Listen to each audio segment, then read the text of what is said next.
Cette semaine, vous savez, dans les dernières semaines, on a beaucoup parlé à plusieurs reprises de l'importance d'être en mesure de défendre sa foi, l'importance de rechercher la parole de Dieu, de connaître la parole de Dieu. Et aujourd'hui, ce que j'ai envie d'essayer de faire, c'est essayer de vous encourager, peut-être aussi, des fois, peut-être outiller pour les gens, dépendamment de où ce que vous en êtes rendu dans la lecture de la parole de Dieu ou dans la découverte un peu de la parole de Dieu ou les études, peu importe, essayez de donner peut-être une espèce de des idées, du moins, ou des pistes pour peut-être améliorer encore notre expérience dans notre lecture de la parole de Dieu, mais je veux vraiment essayer de vous encourager à vous tourner vers la parole de Dieu, rechercher la parole de Dieu. Vous savez, ça tombe vraiment bien parce que je crois que c'est les deux choses centrales à la foi chrétienne, c'est la prière et la parole de Dieu. Ces deux choses sont les plus importantes. Tout passe de là, tout passe de là. Oui, tout passe à partir de là. Si on veut connaître Dieu, c'est à travers la parole de Dieu qu'on peut apprendre à le connaître. On veut communiquer avec Dieu. La parole nous instruit à prier, à le rechercher. Et parfois, ce qui m'a motivé un peu à vouloir faire ça ce matin, c'est que dernièrement, à plusieurs reprises, j'ai eu des gens qui sont venus, plusieurs différentes personnes qui sont venues me dire, bon, je veux lire ma Bible, mais là, je ne sais pas trop comment m'y prendre. Je ne sais pas d'à partir de où me partir. Ou d'autres personnes disent hey, « moi, ça fait plusieurs fois que j'essaie de lire la Bible, mais c'est drôle, je ne vois rien de tout ce que tu vois, toi, on dirait, dans la Bible. je lis la Bible, mais on dirait que c'est comme si mes yeux font juste glisser sur les lettres sur une page. Et on vit souvent un défi par rapport à quand on lit la Bible, être capable de retenir aussi ce qu'on lit, puis toutes ces choses-là.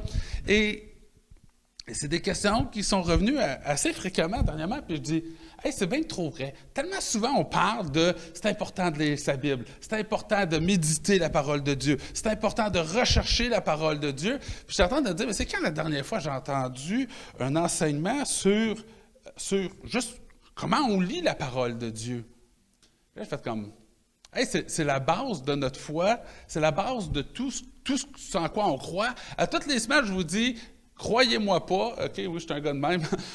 Des fois, je suis un peu self-destructing, là, tu sais, là, je m'auto-sabote. Je dis, croyez-moi pas, allez vérifier dans la parole de Dieu. Et c'est important d'être capable d'aller dans la parole de Dieu et de pouvoir, naviguer dans la parole de Dieu, être capable de rechercher la parole de Dieu, être capable de lire, de méditer, de comprendre ce qui se passe. Et souvent, ce que je me rends compte qui arrive, c'est qu'on a de la difficulté parce que c'est un peu nébuleux, entre autres, ce qu'est la Bible et le concept de la Bible. Fait qu'aujourd'hui, c'est possible que je vais essayer de partir carrément de la base et on va monter ensemble à un certain moment donné à un autre, dépendamment de où c'est que vous en êtes dans votre lecture de la parole de Dieu et dans votre cette expérience-là. Probablement que vous allez voir des points à un moment donné qui risquent d'être s'appliquer plus à vous qu'à d'autres. Mais je pensais que c'était important de le faire parce que on parle qu'on veut grandir. On parle de vouloir rejoindre des nouvelles âmes. On parle de vouloir avoir des rétrogrades, ramener des rétrogrades. Et c'est important d'être en mesure de rechercher, de lire la parole de Dieu. Et comme qu'en plus, c'est en ligne, on a déjà beaucoup de gens qui sont en ligne, qui écoutent les prédications, les enseignements, et qu'eux aussi peuvent avoir un intérêt à cet égard-là. Je crois que c'est tellement fondamental, c'est important d'aller couvrir un peu le sujet. Donc, ce ne sera pas une étude l'objectif, ce n'est pas que vous sortiez des théologiens et là, aller faire des études super approfondies, mais simplement d'être en mesure de se reconnaître puis d'avoir une idée, des pistes de solutions pour, quand on lit la parole de Dieu, des idées pour mieux retenir, mieux trouver, mieux chercher. Et aussi, en même temps, je crois que c'est le meilleur moment de le faire puisque c'est le jour de l'an qui approche. Et souvent, on prend des résolutions de lire la parole de Dieu puis de dire, OK, je veux lire plus ma Bible. Et des fois, c'est niaiseux, mais juste de changer notre approche de comment on va le faire peut nous permettre de réussir à se rendre jusqu'au bout. Tu sais, souvent, j'entends des gens dire hey, « j'ai commencé, là, je lis Genèse, puis là, je suis vraiment déterminé. Après ça, je lis Exode. Là, je suis vraiment content. Je me dis, tout coup-là, je passe à travers. J'arrive à Lévitique, puis là, finalement, j'abandonne. » Et c'est quelque chose qui revient souvent comme propos, mais je me dis, je crois que ça vaut la peine de l'adresser. Premièrement, une des grandes erreurs qu'on a quand on essaie de lire la Bible, c'est qu'on traite la Bible comme on traiterait un roman. On prend ça comme étant un livre, c'est qu'on on le part à la page 1 et on descend, et à un moment donné, on va avoir toute une histoire, puis on va comprendre ce qui se passe. Le problème, c'est que très rapidement, quand on fait ça, à un moment donné, on devient perdu, parce que là, on a l'impression de partir du coq à l'âne, puis là, on a des histoires qui ne sont pas finies, puis on y revient plus tard, puis et à un moment donné, ça vient mêler, puis on a l'impression d'être perdu. Quand on est perdu, ça c'est un peu comme au travail ou à la maison, ou peu importe le projet que vous avez, il y a quelque chose qui est extrêmement universel. C'est que si tu fais quelque chose, tu vas être, mettons, bon à, mettons, on va dire une note de 60, OK? À partir du moment que tu paniques, tu deviens bon à un niveau peut-être de 20, tu comprends? Et souvent, ce qui arrive dans la parole de Dieu, c'est qu'on commence à lire, à partir du moment qu'on a l'impression de se sentir dépassé, on perd dans notre efficacité, dans notre capacité de retenir et toute la quête. Donc, je pense que ce que j'aimerais faire aujourd'hui, c'est vraiment juste dire, bon, premièrement, la parole de Dieu.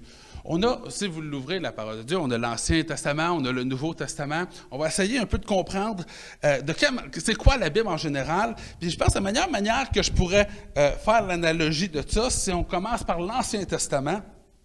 Bien, le Nouveau Testament aussi, ça s'applique, mais on va commencer par l'Ancien Testament. Et c'est un peu comme si je vous dis, on s'en va dans une librairie chrétienne. Si je m'en vais dans une librairie chrétienne, qu'est-ce que tu t'attends à retrouver d'une librairie chrétienne? Bon, vous allez retrouver toutes sortes de choses qui touchent à la chrétienté. Si je recherche un livre de recettes, c'est pas là que je vais m'attendre à le trouver. Mais c'est un peu le concept, c'est que tu rentres dans une librairie et il y a une thématique qui est là. La Bible, c'est un peu comme ça. C'est une grosse librairie. C'est plusieurs livres. Il faut comprendre que ça a été écrit pendant une période de 1600 ans, puis qu'il y a au-dessus d'une quarantaine d'auteurs différents dans la Bible, à différentes époques. Fait que finalement, la Bible, c'est une collection de plusieurs livres qui est là, qui a été rassemblés ensemble. C'est comme une grosse librairie dans laquelle on va rentrer. Et la thématique, c'est le Dieu d'Abraham, Isaac et Jacob. Ça, c'est la thématique. Si tu veux connaître quoi que ce soit au sujet du Dieu d'Abraham, Isaac et Jacob, tu rouvres la Bible et là, tu te ramasses dans une librairie remplie de livres qui vont simplement te parler de ça. Un peu comme des librairies chrétiennes. Maintenant, quand tu rentres dans la librairie, normalement, tu cherches. Moi, je suis intéressé, par exemple, de voir, mettons, je vis des moments difficiles, je veux trouver quelque chose d'édifiant. Quelle va être la première chose que je vais faire quand je rentre dans la librairie? Non, le gars au comptoir, il n'est pas là, il est parti, il est en train de répondre à quelqu'un d'autre. C'est quoi ton plan B? Ça va être, tu regardes les murs, et sur tous les murs, il y a des sections qui sont là. On va dire, bon, ici, ça, c'est la section recherche biblique. Ça, c'est la section Bible. Ça, c'est la section croissance personnelle. Et là, tu vas avoir des sections différentes comme ça, dans lesquelles tous ces livres-là vont être regroupés ensemble. Et la Bible, c'est exactement de la même manière qu'elle est bâtie. Autant dans l'Ancien que dans le Nouveau Testament, elle est bâtie de cette manière-là. On arrive, et la première section qu'on retrouve dans la Bible, les 5 premiers livres, c'est ceux qui ont été attribués à Moïse, et c'est ce qu'on va appeler la loi.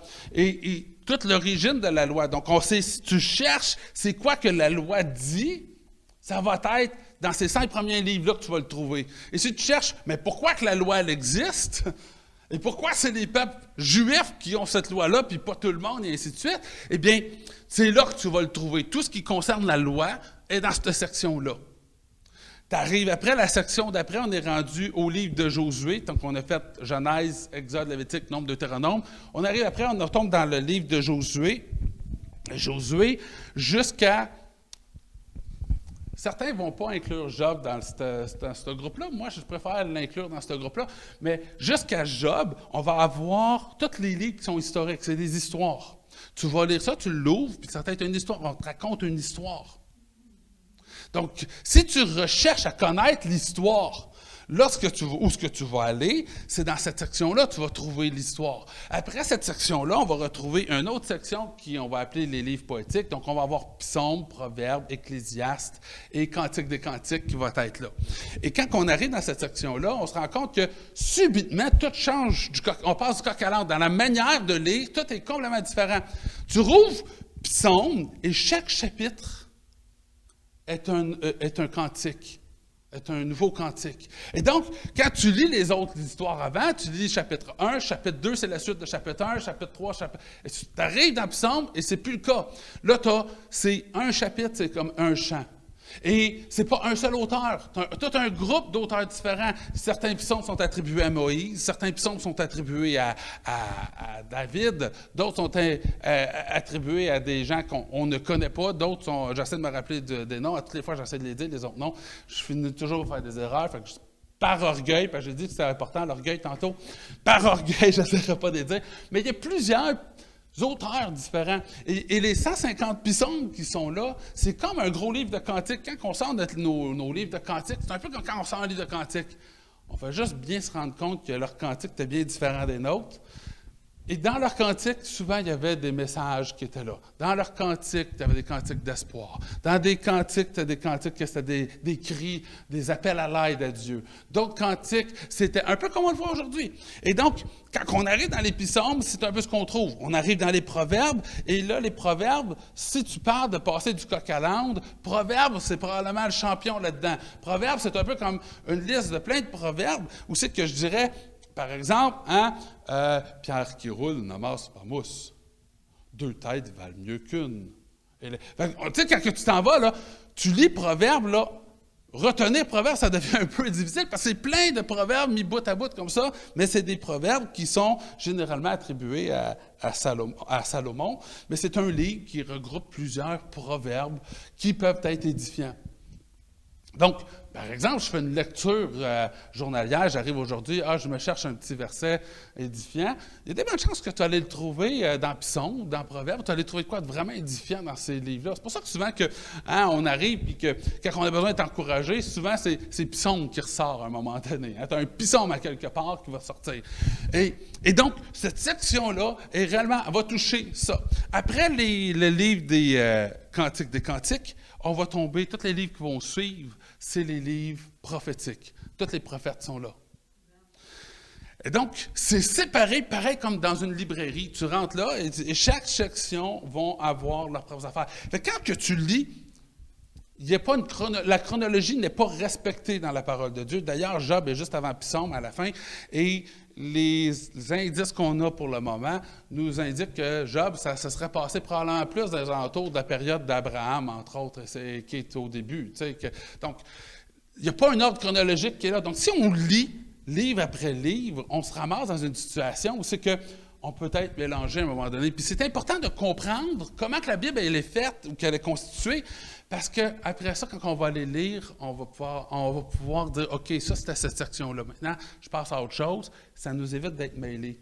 C'est vraiment pertinent à comprendre, même si pour plusieurs, ça peut être dire « OK, ça, c'est de la connaissance de base. » C'est assez surprenant comment est-ce que c'est pas nécessairement quelque chose qui est acquis ou que tout le monde peut sait comme ça. Et à l'époque, si on retourne à l'époque de Jésus, par exemple, le Nouveau Testament n'existe pas encore, et l'Ancien Testament, tous les écrits existent déjà, sont déjà là, mais ne sont pas dans une forme de livre comme on l'a là nécessairement. Tu arrives là, mettons, dans la synagogue, puis il y a des paquets de rouleaux. Là, tu rentres littéralement dans une librairie. Là, tu rentres là, et là, on sort le rouleau d'Isaïe. Et là, tu emmènes le rouleau d'Isaïe. Et là, tu vas commencer à lire Isaïe. Et là, tu vas descendre Isaïe. Tu prends ton rouleau, tu l'emmènes et tu le finis. C'est des livres qui sont individuels, qui sont uniques en soi et qui ont une cible qui est là, fini là. Et chaque livre a été écrit pour une raison. Fait que quand tu prends un livre, tous les prophètes essayaient de répondre à un besoin quelconque. Et même quand tu arrives dans le Nouveau Testament, c'est le même concept. Quand toutes les lettres de Paul ont été écrites pour répondre à un problème qu'il y avait dans une église. Et donc, si on fait juste se familiariser avec le contexte de la Bible, ça nous permet de pouvoir savoir qu'est-ce que je peux trouver, où est-ce que je peux le trouver quand que je le cherche. Donc, quand on arrive avec cette approche-là, l'Ancien Testament, essentiellement, même même quand on s'en va dans bon, là, je cherche le mot, là, j'ai un blanc, mais la Bible, l'équivalent de notre Bible, mais pour les Juifs, ils fonctionnent de la même manière. Ils ont la Torah, c'est ça. Merci. Puis l'ironie de la chose, c'est eux aussi fonctionnent avec des sections de la même manière. Et là, c'est parce que là, je suis en train, j'ai comme une pensée qui est comme, puis là, je me dis, là, ça, c'est trop de détails, va pas là, embarque pas sur ça, fais pas cette parenthèse-là. Mais c'est pour ça que là, j'ai comme un jam qui se passe, là. Mais, donc, eux aussi sont là. C'est un concept qui a été apporté comme ça. C'est une manière de travailler pour réussir à retrouver nos affaires. On est capable de se retrouver, mais la chronologie n'est pas nécessairement à être respectée là. Donc, quand on s'en va, par exemple, on parle des livres historiques dans l'Ancien Testament, tu arrives Samuel, de 1er Samuel, 2e Samuel, toutes les 1 et 2 dans l'Ancien Testament, contrairement à dans le Nouveau Testament. Dans l'Ancien Testament, c'est parce que le rouleau, là, à un moment donné, tu n'avais pas de vache assez grasse pour pouvoir écrire tout sur le même rouleau. Fait qu'à un moment donné, tu fais un deuxième rouleau. Donc, il devait splitter le livre parce qu'il était trop grand. Donc, quand tu arrives à la fin de 1er Samuel, puis tu regardes le début du 2e Samuel, ça se continue. C'est une continuité. On voit la même chose pour Roi, Chronique, et ainsi de suite, parce que c'était des trop gros rouleaux. Ce qui n'est pas le cas dans le Nouveau Testament quand on voit le même phénomène. Mais donc, quand tu t'en vas et tu regardes, tu lis tout le livre de Samuel, Samuel va couvrir le prophète Samuel et la mise en place, on pourrait dire, du roi David et son règne du roi David. Dans le 2e Samuel, c'est vraiment le règne du roi David. Tu arrives dans le roi, c'est tous les rois qui ont succédé après David. Et là, on va toucher à tout cet aspect-là. Au début, on commence par Salomon et on va voir comment que David était quand même bien vu, mais Salomon, ça dégrade à partir de là, dans le premier roi. Après ça, le deuxième roi, c'est tous les rois qui ont succédé. Après ça, et on voit la décadence au niveau royauté, entre autres, et dans cette section-là. Après ça, tu arrives dans le Chronique et on recommence tout ça, parce que là, l'idée est différente. Dans le Chronique, c'est un peu quelqu'un qui dit « Hey, moi, je prends tout ça, je vais faire un sommaire de tout ça. » Et là, Chronique va recommencer. Il va y avoir plusieurs histoires dans Chronique qu'on n'a pas vues dans les autres d'avant, mais qui va avoir d'autres détails, d'autres informations, et il va faire un beau gros sommaire. Et quand que tu lis Chronique, les 9 premiers chapitres servent juste à donner des généalogies. Fait que, tu sais, si tu veux te décourager, puis tu arrives dans Chronique, puis là, tu te dis « Hey, je vais m'attaquer à celui-là. » Et là, tu commences, tu dis « Généalogie. » Tu dis « Pas grave, on va passer au travail. » C'est comme Matthieu. Hein, tu sais, Matthieu, tu as le premier chapitre, tu passes au prochain. Là, tu arrives, 2e chapitre, c'est encore ça. 3e chapitre, c'est encore ça. Tu as le temps de te décourager avant d'arriver à la partie intéressante. Je vous le dis, le chiffre magique, c'est 9. 9. Il y en a 9. Tu as les généalogies. Pourquoi? Parce que lui, il part complètement du début. Et là, on descend à la généalogie. Et là, après ça, il commence à raconter les histoires. Et tu vas avoir plein de détails sur d'un point de vue différent sur la vie des différents rois, de ce qui est arrivé en Israël. Et jusqu'à l'Israël a été déporté à Babylone, et là, à un moment donné, dans cette déportation-là, c'est à peu près à quelque part là que le livre de Chronique va se finir. Et après, donc, on se retrouve à revoir les mêmes choses. Mais c'est important, un coup qu'on le sait, hein, là, je vous ai dit, là, le chiffre magique, c'est 9. Un coup qu'on le sait, vous allez vouloir lire votre Bible, vous ne voulez pas vous décourager, vous commencez au chapitre 10. Et quand que vous le savez que Genèse, Exode, OK, oui, ça c'est l'historique, on n'est pas pire, c'est le fun, c'est des histoires, mais après ça, c'est la loi. Si vous ne voulez pas vous décourager, vous n'allez pas aller commencer là. C'est pour ça que si vous voulez commencer à lire la Bible, moi je propose, si vous êtes un nouveau converti, parce que je sais qu'ici à matin on n'en a pas, mais pour les gens qui écoutent en ligne, il y en a peut-être des gens qui commencent avec la parole de Dieu, c'est que tu commences par les histoires. Et c'est la même chose. Dans le Nouveau Testament, il y a encore les divisions. Première section du Nouveau Testament, c'est les histoires, c'est la partie historique, les 5 premiers livres. Bon, les 4 premiers, c'est la vie de Jésus, qui a été un peu comme 4 biographies, mais d'un point de vue différent, qui est écrit par 4 auteurs différents. Et après ça, tu as le livre des Actes, qui est comme qu'est-ce qui se passe après la vie de Jésus. Donc, tout le début de l'Église. Fait que les 5 premiers livres, c'est de l'histoire, un peu comme on voit dans l'Ancien Testament. Après ça, on a mis toutes les lettres qui ont été écrites, puis on finit avec la section prophétique dans laquelle on a l'Apocalypse. Mais les lettres qui ont été écrites, quand on comprend que les lettres ont été écrites pour corriger certaines doctrines et certaines affaires, bien, quand que tu arrives et que tu commences à lire, commencez à lire, premièrement, les histoires. Premièrement, les histoires.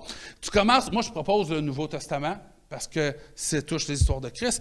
Et quand que Christ, tu vois les enseignements de Christ, Christ qui enseigne ses disciples, Christ qui va corriger les faux enseignements qui sont partis de la culture à ce moment-là, et que tu vois Christ qui vient établir l'Église, tu te crées comme une espèce de portrait de l'histoire, et après ça, quand quelqu'un va venir te voir et te dire « Hey, toi, tu es un chrétien, là, tu ne devrais pas te tenir avec des non-chrétiens. » Bien, même si tu n'as pas une connaissance profonde de la parole de Dieu, juste de connaître les histoires, ça, on est capable de le faire. Tout le monde est capable. On lit des livres d'histoire, des romans, on est capable de le faire. On n'a pas besoin d'être un théologien, un étudiant de la Bible pour être capable de faire ça. Mais juste en connaissant l'histoire, tu te dis, bien, mais Jésus, lui, il en a passé du temps, lui, avec des non-chrétiens. Fait que même si tu n'es pas capable de justifier en profondeur, tu es déjà capable de raisonner puis de dire, écoute, on peut déjà faire un pré-tri. Juste en connaissant mes histoires, je suis en mesure de commencer à trier qu'est-ce qui fait du sens ou pas. Et donc, tu commences avec les histoires, et après ça, tu évolues vers les autres sections. Et quand on arrive, par exemple, les lettres, c'est Paul qui essaie de corriger, mettons, l'Église, elle était partie, et là, on va apporter des corrections à, mettons, quelque chose qui dérape dans une Église quelconque. Fait que si tu t'en viens, là, puis tu dis à un nouveau converti, ou quelqu'un qui a jamais lu sa Bible, le livre X, mettons, telle lettre, là, mettons, on va dire Hébreu, c'est super intéressant, mais Hébreu s'adresse à un problème dans une Église, tu sais même pas c'est qui Christ. Puis là, tu commences à déjà essayer de gérer des problèmes d'Église, tu sais. Et donc, je pense que c'est intéressant parce qu'un coup, tu comprends c'est quoi la base, mettons, tu as l'histoire, tu peux te tourner de bord et dire « Hey, il y a de quoi qui n'est pas clair. » Là, bien, justement, il y a quelqu'un d'autre qui trouvait que c'était pas clair aussi. Et là, tu peux aller voir de quelle manière que Paul a dealé avec cette information-là. Et tu vois, quand tu commences à faire ça, tu es déjà en train d'approfondir ta connaissance. Vous voyez comment est-ce qu'on vient d'augmenter d'une coche. Hein, le palier, on vient d'augmenter un peu notre compréhension de la Bible. Je vois la Bible comme étant un livre à plusieurs dimensions, si on pourrait dire comme ça. C'est que tu lis un premier coup, tu comprends quelque chose, tu lis un deuxième coup, tu comprends complètement autre chose. Puis les 2 fois, c'était vrai ce que tu as compris. Mais c'est un peu ça. Fait que là, tu arrives et des fois, tu as des questions, tu peux dire « Hey, t'as une minute, là. Il y a probablement déjà quelqu'un qui avait cette question-là, un problème qui existait déjà. » Et donc, le Nouveau Testament, le Nouveau Testament et l'Ancien Testament, il y a comme une brisure qui est là, où c'est que tout ce qui est l'Ancien Testament, c'était des livres qui étaient déjà reconnus dans le temps de Jésus comme étant des livres qui étaient inspirés de Dieu. Là, tu arrives après, fait que les chrétiens du temps de Jésus, c'est les livres qu'ils avaient, eux, pour bâtir leur foi. Les lettres du Nouveau Testament, ça, c'était pas là, c'est arrivé plusieurs années après, où c'est que ces lettres-là ont été regroupées et ramenées ensemble. Donc, eux, ils n'avaient pas ce Nouveau Testament-là encore. Puis c'est important de le comprendre, parce qu'à un certain moment donné, ce qui est arrivé, c'est que là, les églises ont commencé à avoir plusieurs doctrines différentes. Dire, non, moi, je pense que c'est ça qu'il voulait dire. Non, moi, je pense que c'est ça qu'il voulait dire. Oui, mais attends une minute. Là, il y a tel, hein, comme, mettons, à un moment donné, c'est rendu à la mode, là, comme l'Évangile selon Thomas, l'Évangile selon Judas, l'Évangile selon toutes ces choses-là. Là, bon. Et là, tu as du monde qui arrive avec toutes sortes de choses. Puis là, tu te dis, attends une minute. Non, là il faut s'asseoir, puis il faut commencer tout de suite à dire, écoute, c'est quoi le standard? C'est quoi qui est vrai? Avant qu'on soit rendu trop loin puis qu'on soit plus capable de pouvoir savoir qu'est-ce qui est vrai de qu'est-ce qui est faux. Là, on va s'asseoir, on va rassembler tout le monde ensemble. Tous les gens, les grands dirigeants qui étaient bien instruits dans les choses de la Bible, on s'assoit ensemble et on va regarder. Et là, ils ont établi des critères pour le Nouveau Testament. Premier critère, les livres ou les lettres qui sont inclus dans le Nouveau Testament, ça doit être écrit par des gens qui étaient avec Christ. S'ils n'étaient pas avec Christ, c'est quelqu'un d'autre, ça ne marche pas. Deuxième des critères qui est important, il fallait être en mesure de retracer l'origine de cette lettre-là et qu'on ait la certitude que la personne qui l'a écrit est réellement la personne qui prétend l'avoir écrit. Donc, si c'est Paul qui dit avoir écrit la lettre, être sûr que c'est vraiment Paul qui l'a écrit. On le voit dans le Nouveau Testament qu'il y a des lettres dans lesquelles Paul va dire hey, « regardez de quelle manière je vous écris », ou Paul ou Pierre, ou les deux font un peu la même affaire à un certain moment donné. Dire « Regarde, là, c'est vraiment moi qui vous écris. Faites attention, il y en a d'autres là, qui se font passer pour moi, là, mais remarquez comment est-ce que quand j'étais avec vous, je vous dis la même affaire. Ah, pourquoi il dit ça? C'est parce qu'il essaie de dire « Hey, regarde, là, Là, c'est pas quelqu'un qui se fait passer pour moi qui est en train d'écrire. C'est un réel problème à ce moment-là. Fait qu'est-ce qu'ils ont fait? Ils ont dit, OK, on va regrouper toutes les lettres qu'on sait qui sont vraiment été écrites par Paul, puis Paul ou un autre des disciples, des gens qui étaient là, qui ont vu Christ face à face.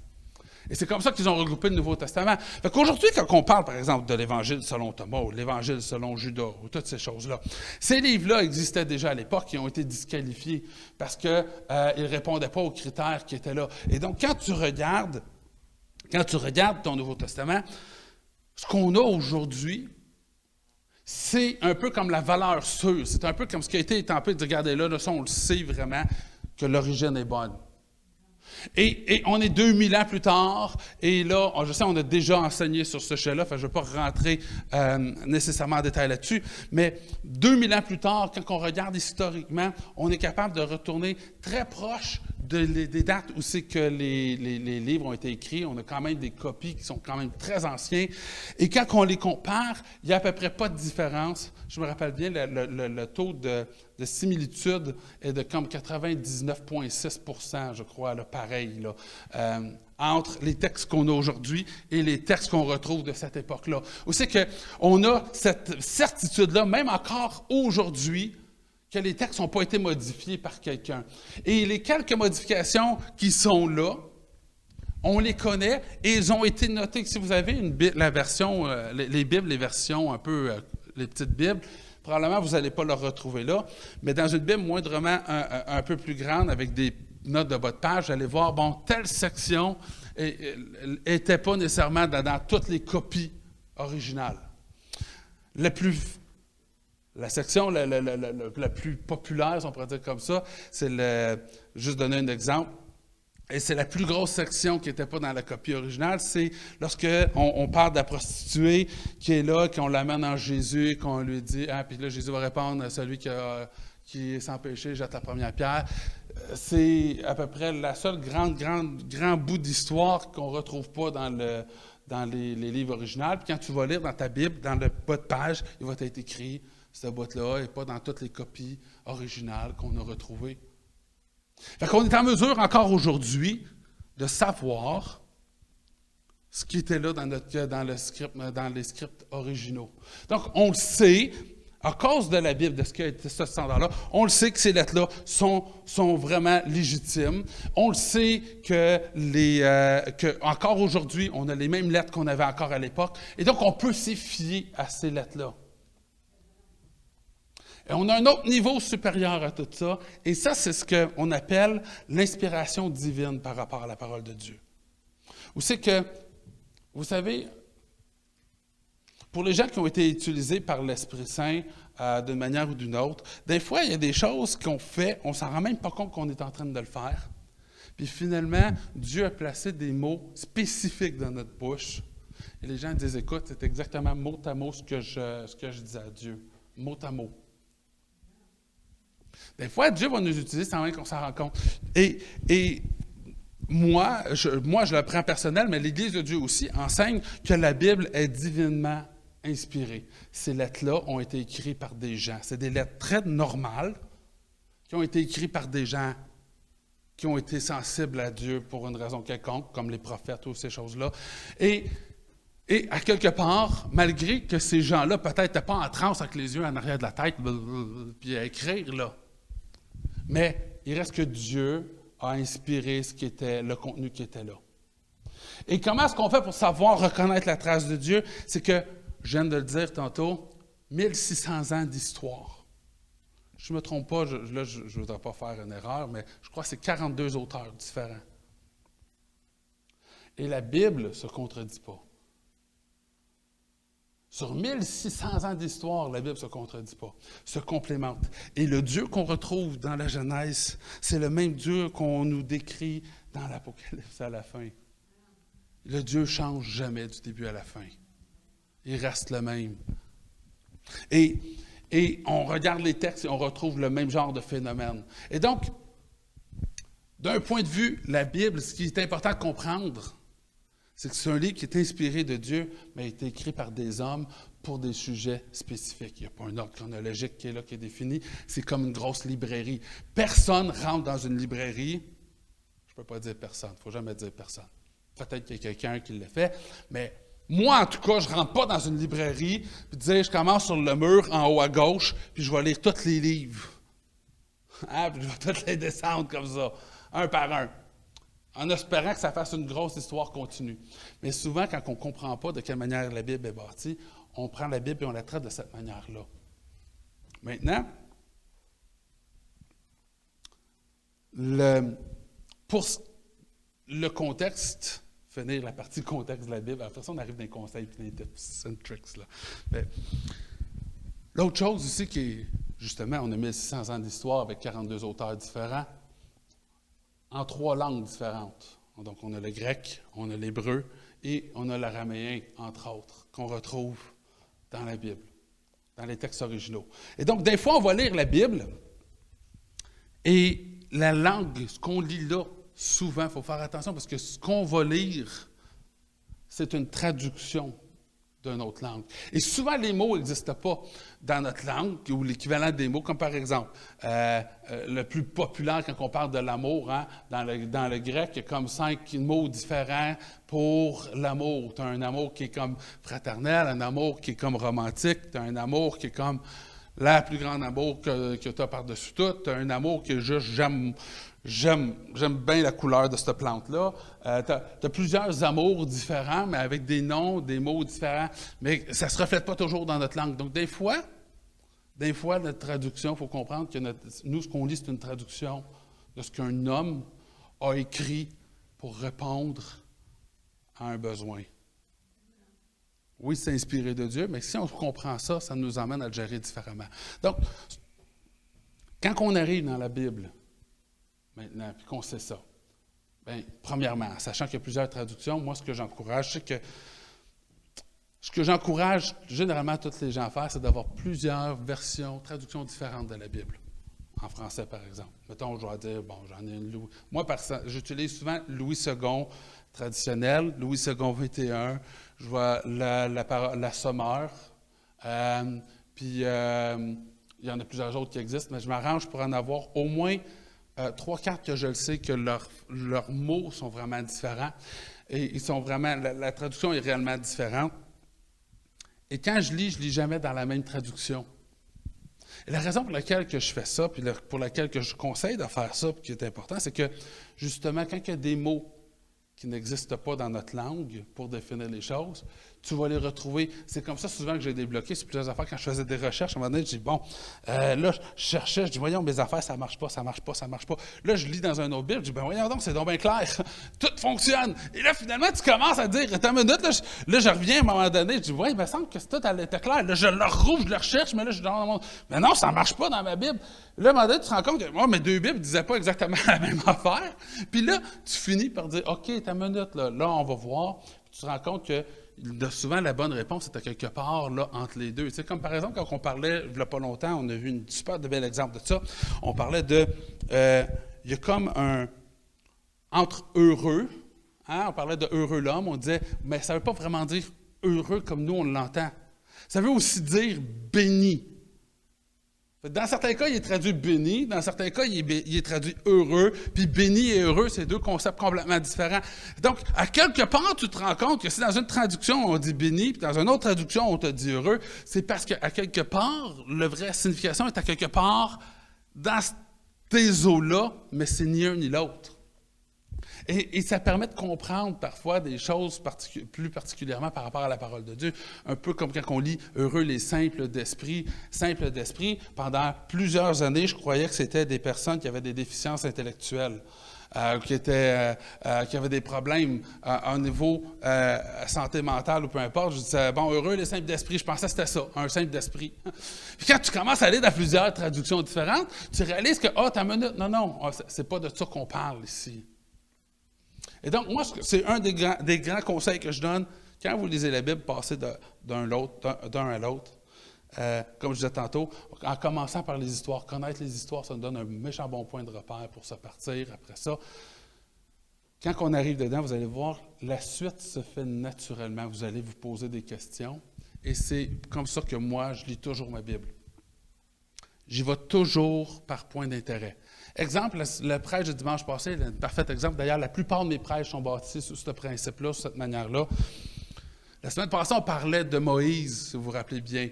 On a dit à quel point que Moïse, on voyait comment est-ce qu'il n'était peut-être pas aussi top-notch qu'on s'en attendait qu'il le soit. Et qu'est-ce qui est arrivé? C'est qu'à un moment donné, on voit Dieu subitement un comportement absolument étrange où ce qui essaie de tuer Moïse, tu dis, oh, mais qu'est-ce qui se passe là? Il y a de quoi d'étrange qui se passe là? Dieu dit, vas-y, après ça, je le tue. Il y a de quoi qui ne marche pas. Là, tu te poses une question. Je lisais une histoire, je suis en train de lire une histoire, mais il y a de quoi que je ne comprends pas. Parce que ça ne fait pas de sens. Qu'est-ce que je fais? Là, je vais aller creuser. Qu'est-ce que je fais? Je dis, bon, qu'est-ce qui a fait que Jésus a arrêté de tuer Moïse? Bien, c'est parce que sa femme a circoncis son fils. Clairement, la circoncision, il y est pour quelque chose. Qu'est-ce que je fais? On va aller voir ce qui se passe avec la circoncision. Et qu'est-ce que je fais? On est descendu, on a été dans les livres de la loi. La semaine passée, vous vous rappelez, on a été lire dans les livres de la loi sur la circoncision pour aller comprendre exactement qu'est-ce qui se passe. Et finalement, quand tu vas lire la loi et l'entente entre Dieu et Abraham, tu te dis, ah, OK, si tu ne respectes pas l'entente, que tu ne respectes pas l'alliance, bien, tu vas être exterminé. Puis c'est exactement ce que Dieu est en train de faire, la circoncision. Le lien se fait et ça devient subitement clair. Mais qu'est-ce qui a mené à ça? Je lisais l'histoire, je me suis posé une question, et après ça, je me suis tourné pour trouver les réponses dans l'autre section. Je vais être honnête avec vous. Je ne peux pas dire que je n'ai jamais lu les Lévitique, mettons, du début à la fin, ou Nombre ou Deutéronome du début à la fin. Je l'ai déjà fait. Mais ce n'est pas là que j'ai appris quelque chose. À toutes les fois que je vais dans ces livres-là, ça, c'est des livres qui sont plus des livres de référence. De quoi je ne comprends pas, c'est en lien avec la loi, on va aller voir dans la loi. C'est comme si Dieu nous a donné tous les outils entre les mains, il a permis qu'on ait tous les outils entre nos mains pour que quand on a des questions, on soit capable d'y répondre. Et donc, quand on lit la Bible, c'est comme si Dieu nous donnait tous les articles, mettons, sur une personne, mettons, on va dire Arruda, docteur Arruda, il est bien populaire. On sort tous les articles de toute sa vie, là, au complet, on met tout ça, on bundle tout ça dans un gros binder, là, puis là, on dit, bon, je vais essayer d'apprendre à connaître le docteur Arruda, Et là, tu vas lire les premiers articles. Tu vas encore, regardons ça, il y a une femme. Regardons ça, il y a des enfants. Regardons ça, mettons, il a travaillé pour telle affaire. Regardons ça. Là, tu vas apprendre, tranquillement pas vite, en lisant plusieurs articles qui ne sont pas liés un à l'autre, tu apprends à connaître qui il est. Et d'ailleurs, la plupart des célébrités ont ce phénomène-là, c'est qu'ils ont l'impression que tout le monde les connaît intimement, puis eux autres ne connaissent pas personne. C'est un peu ce concept-là, c'est que les gens ont le sentiment de vraiment connaître la personne sans même l'avoir rencontrée. La Bible, c'est pareil. On a plusieurs lettres qui sont là. Tu veux apprendre à connaître Dieu, va lire ce qui a été écrit à son sujet. Et là, quand tu vas lire ces choses-là, c'est là que tu apprends à connaître Dieu. Tu apprends à découvrir Dieu. Tu te dis, hey, wow, le peuple d'Israël là, en a fait subir, là, en a donné du fil à retordre là, à Dieu. Là. À Dieu, là, wow, tu te rends compte que Dieu, c'est un Dieu patient. Dieu, c'est un Dieu qui va respecter sa promesse. Fait que quand il dit que sa promesse est oui et amen, tu le sais, sa promesse est oui et amen.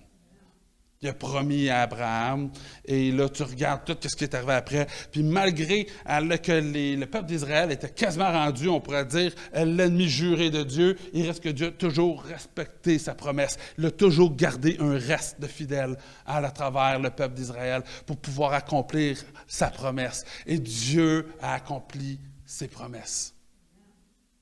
Et quand que tu vas lire d'autres affaires, tu peux toujours le valider parce que tu te rends compte, tu apprends à connaître Dieu en lisant tout ce que les gens ont à dire sur lui pendant tous ces temps-là. et de le voir à l'œuvre. Et c'est comme ça qu'on apprend à découvrir Dieu. Et là, après ça, plus que tu en vas, plus que tu apprends à comprendre les lois, découvrir les cultures et les coutumes et les fêtes et les choses qui sont là. Et là, tu commences à faire des liens. Tu te dis, « Ah, t'as une minute, mais là, pourquoi tu t'en vas à Jérusalem encore pour une fête? Hein? Nous autres, on va fêter Noël n'importe où. Hein? On s'en va pas tous à Jérusalem pour fêter Noël. À un moment donné, c'est comme... Et là, tu t'en vas. Bon, on va les lire la loi. Puis tu te dis, ah, ça fait partie de la loi. La loi, il fallait que tu te déplaces, puis tu retournes à Jérusalem pour pouvoir aller fêter. Et comme ça, tu apprends la loi. Si tu essaies de lire Lévitique, Nombre, Deutéronome, tu ne vas pas rien retirer de là. Par contre, quand tu commences à rechercher la parole de Dieu, tu vas aller là, puis là, subitement, ce que tu es en train de lire va te faire « Wow! » Et ça,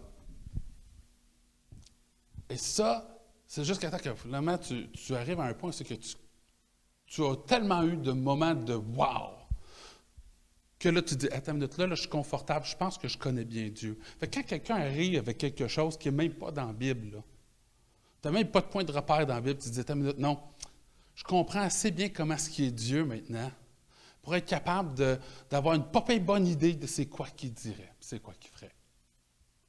C'est comme ça que tu finis par apprendre à connaître Dieu. Et quand tu apprends à découvrir Dieu de cette manière-là, c'est la même chose. Quand l'Esprit te parle, des fois, tu réussis à faire la distinction entre la tienne, ton esprit et celle de Dieu, parce que tu dis, oh, ça, c'est pas quelque chose que Dieu dirait, ça. C'est pas quelque chose que Dieu ferait, ça. Donc, on apprend à découvrir Dieu comme ça. Et après ça, pour les gens qui n'aiment pas leur vie, le tiers de la Bible qui reste, c'est les prophéties. Si tu n'aimes pas ta vie et que tu veux te rentrer dans 10 ans d'études pour avoir l'impression d'être encore au point de départ après 10 ans, c'est la bonne place pour aller t'amuser à aller chercher. Mais je vais vous sauver au moins 5 ans, du moins mon premier 5 ans. Tout ce qui est dans l'Ancien Testament, okay? Il y a tous les livres prophétiques qui sont dans l'Ancien Testament, et il y a aussi le livre de l'Apocalypse.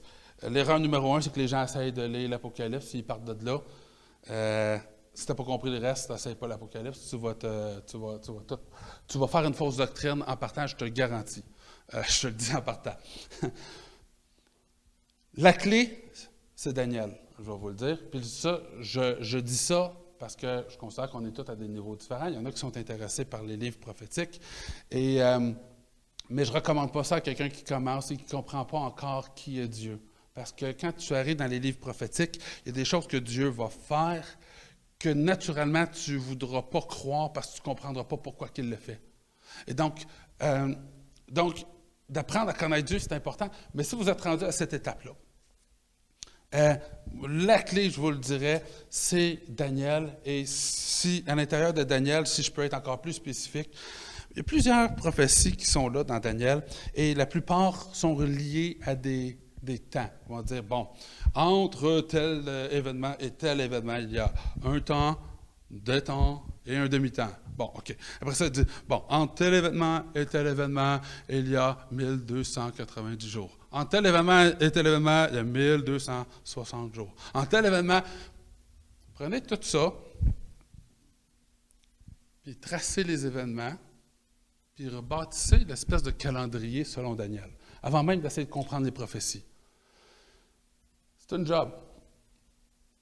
Quand vous réussissez à faire ça, par exemple, vous allez éviter la plupart des erreurs que les gens que j'ai vus qui étudient l'Apocalypse font, c'est-à-dire de placer les choses au mauvais endroit parce qu'ils ne comprennent pas c'est quoi qui va la ligne du temps à la fin. Daniel nous a bien étalé la chronologie des événements, c'est-à-dire la partie du moment où un traité va être signé, la partie à quel moment, et là on parle au jour près. Là. D'ailleurs, c'est tellement spécifique que c'est même vrai pour l'arrivée de Christ. Daniel va nous prophétiser le jour même où que Christ va se présenter à Jérusalem, assis sur le dos d'un âne, pour se présenter comme étant un roi qui arrive à la journée près. Et c'est aussi vrai pour la fin des temps. Donc, à la journée près, puis le coup d'envoi, c'est le fameux traité de 7 ans.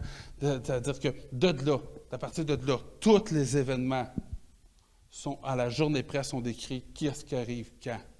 Donc, si vous réussissez à placer ça dans le bon ordre, puis le placer comme il faut. Après ça, quand vous allez lire tout le reste, qu'on va vous parler de l'abomination de désolation, un peu comme dans le livre de Matthieu, hein, il dit, Jésus va dire, quand vous allez entendre parler, que vous allez voir l'abomination de désolation telle que mentionnée par le prophète Daniel, hein, même Jésus nous donne l'idée, elle ne va pas tout l'Apocalypse, va-t'en à Daniel.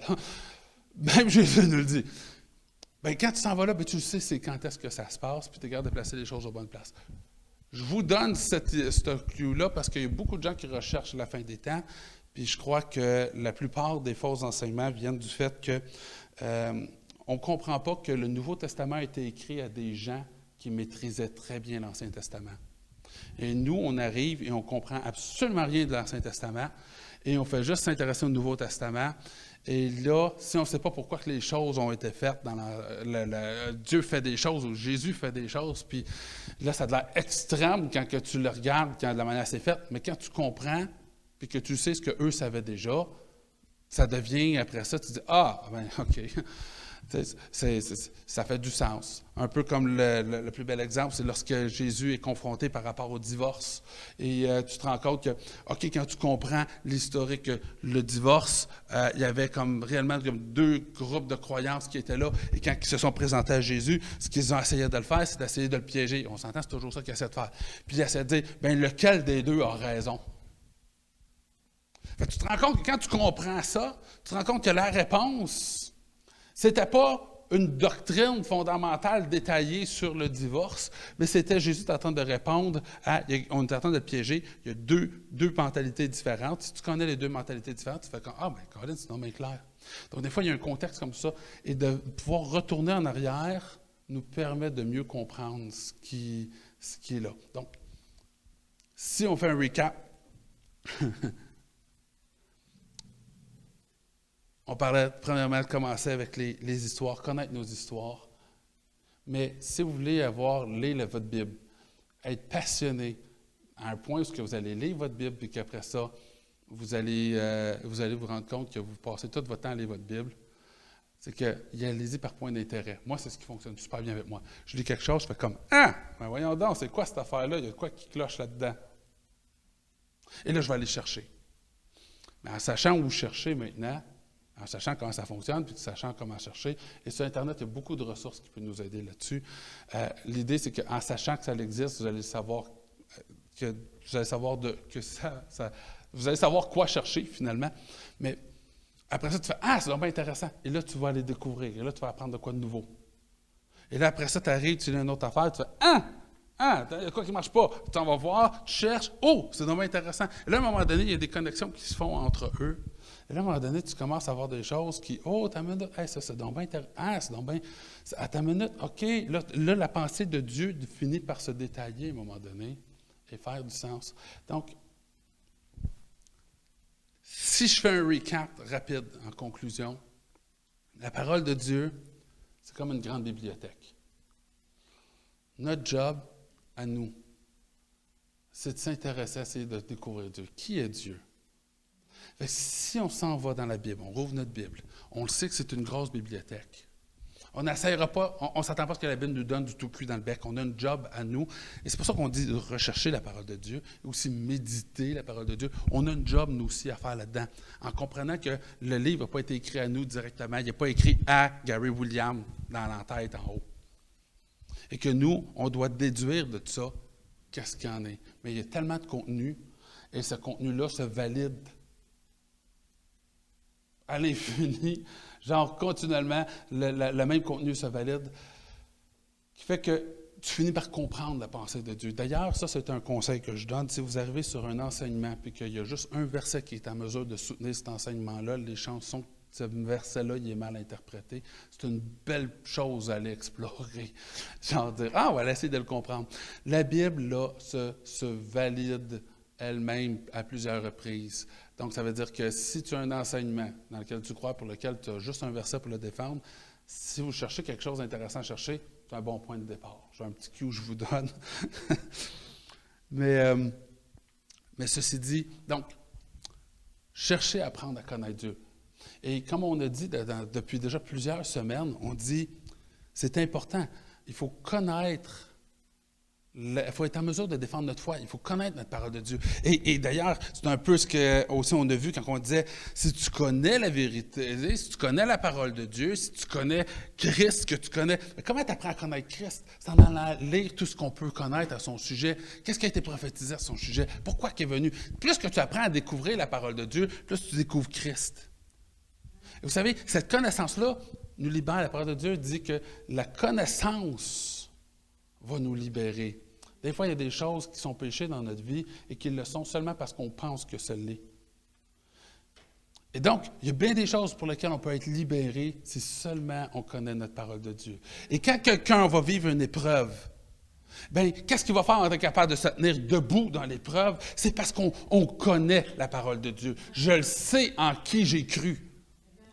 Puis si on essaie de m'en éloigner, la chanson a dit « Je crie à lui, viens m'aider ». Moi, je vais vous dire, dans mon cas, moi, c'est que je me tourne à la parole de Dieu et la parole de Dieu vient me reconfirmer « Non, non, inquiète-toi pas. Inquiète-toi pas. » La parole de Dieu, c'est elle qui nous permet de nous enraciner, d'être forts, de résister dans les moments d'épreuve. Parce que c'est là qu'on apprend à avoir cette relation-là avec Dieu d'une manière intime. Parce qu'au même titre que Dieu nous connaît d'une manière extrêmement intime, si nous, on veut apprendre à le connaître d'une manière intime, notre outil, c'est la parole de Dieu. Et donc, tu veux être libre, recherche la parole de Dieu. David dit, « Je serre ta parole dans mon cœur afin de ne pas pécher contre toi. » Tu veux ne pas pécher contre Dieu? Recherche la parole de Dieu. Tu veux être en mesure de défendre ta foi? Tu veux être en mesure de comprendre ça en quoi tu crois et pourquoi tu y crois? Recherche la parole de Dieu. La parole de Dieu est centrale à notre foi. Sans la parole de Dieu, la seule chose qu'on aurait, c'est le feeling. Hein? Et on le sait, hein? Les feelings, c'est la chose la plus stable et la plus fiable qu'on puisse connaître. Non, non, riez pas, c'est vrai. Regardez, hein? Quand les petits jeunes, les adolescents sont en amour, hein? Eux, ils sont très terre à terre. Hein? Ils sont surtout pas dans un monde parallèle. L'amour, là, et toutes les émotions, hein? Ça vient certainement pas teinter notre réalité. Mais si tu enlèves la parole de Dieu, tout ce qui nous reste, c'est des feelings. Peut-être qu'ils sont vrais, peut-être qu'ils ne sont pas vrais, mais c'est la chose la plus trompeuse qu'on n'a pas. Notre ancre dans la foi, notre ancre en Christ, notre ancre qui nous permet de ne pas déroger de la vérité, c'est la parole de Dieu. Cherchez la parole de Dieu. Cherchez à connaître la parole de Dieu. Et moi, je vous le dis, l'année finit bientôt, super de belles résolutions à prendre, dire « je m'engage ». Et d'ailleurs, je vous dis ça comme ça, si vous attendez au 1er janvier pour le faire, ça ne va pas marcher. Je vous le dis. Parce que là, vous allez faire encore un autre 4 semaines à pas rechercher la parole de Dieu. Puis là, vous allez en janvier, puis vous n'allez pas marcher. Fait que moi, je vous le dis, je perde votre fun. Si c'est ça votre ambition pour l'année prochaine, commencez tout de suite. Parce que si vous ne commencez pas tout de suite, vous attendez en janvier, ça démontre à quel point vous êtes déterminé. Et cette détermination-là démontre à quel point vous n'allez pas vous rendre loin dans l'année. Commencez tout de suite. Il n'est jamais trop tard, mais il n'est jamais trop tôt non plus. Sur ce, je ne peux pas vous encourager plus à vouloir rechercher la parole de Dieu. J'essaie de dire, je sais que c'est enregistré. Et je l'en profite pour pouvoir le faire. On va pouvoir le publier après ça en ligne de manière à ce soit facile à retrouver. Parce que je pense que c'est le genre de prêche que tu ne fais pas à tous les 6 mois. Mais par contre, je crois que c'est une information qui est importante à connaître. Parce que beaucoup de gens veulent connaître, rechercher, lire la Bible, mais ne sachant pas comment ça fonctionne ou comment chercher la Bible, souvent ils se perdent puis on perd des belles opportunités ou peut-être même des âmes. Parce que les gens veulent, ils ont soif, mais il n'y a pas d'eau. On ne leur montre pas comment boire. Fait que des fois, c'est juste de le savoir, c'est pertinent. Mais je vous encourage à lire la parole de Dieu, mais encore aussi, tout aussi important, la réunion de prière, je crois que c'est quelque chose qui est extrêmement important dans une église.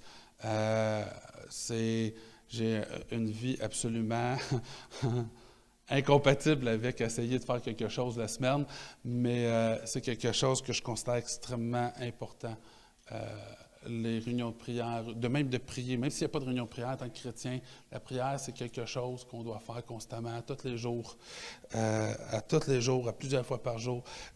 Même des fois, ma mère, elle me le disait à un certain moment donné, elle finit par apprendre. Je dis, « Ah, Seigneur ». Des fois, dans la journée, je fais, « Ah, Seigneur ». Elle dit, « Arrête de prendre le nom du Seigneur en vain ». Je dis, « Je ne le prends pas en vain ». Dans ma tête, je suis vraiment en train de prier, parce que là, je suis en train de, je regarde de quoi, puis là, je fais « Oh, Seigneur, viens m'aider ». Tu sais, dans ma tête, la prière, elle continue. Là. Dans ma tête, la prière continue, mais c'est pas tout le monde qui a besoin de savoir le restant de la prière. Mais tu sais, mais continuellement, tu sais, c'est important de garder Christ à nos pensées et de prier et de rechercher la parole de Dieu. Les dévotions personnelles, je crois que c'est vieux comme le monde, cette tradition-là, mais je crois que c'est probablement la plus efficace.